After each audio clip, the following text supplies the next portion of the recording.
I'm Alvin Alcobendas, 24 years old.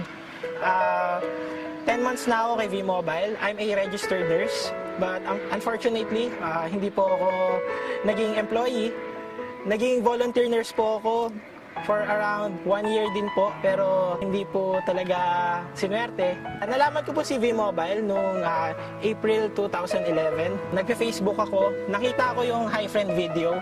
Kinontak ko kung sino yung nakapangalan doon sa video. Nagkataon si Mr. Ramil Aznar, yung team leader namin.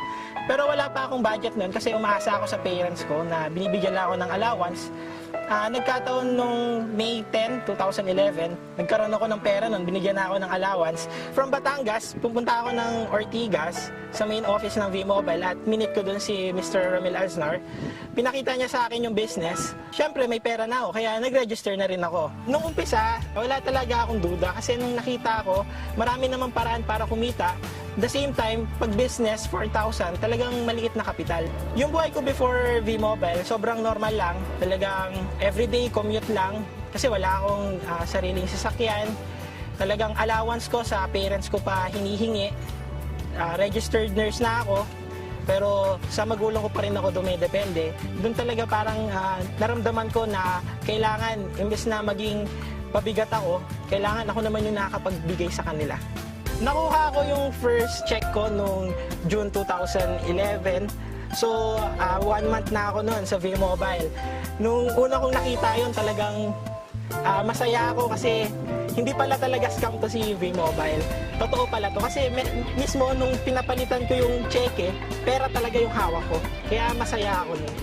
Ang naitulong sa akin ni V-Mobile, syempre unang-una financially. Imbes na humihingi ako sa parents ko ng pera, ngayon ako nakakapagbigay na ako sa kanila. Hindi lang yan, meron na akong savings. The same time, mga gamit, damit, nabibili ko na, nakakain na ako sa mga gusto kong restaurant. Dito ko nabili yung una kong laptop.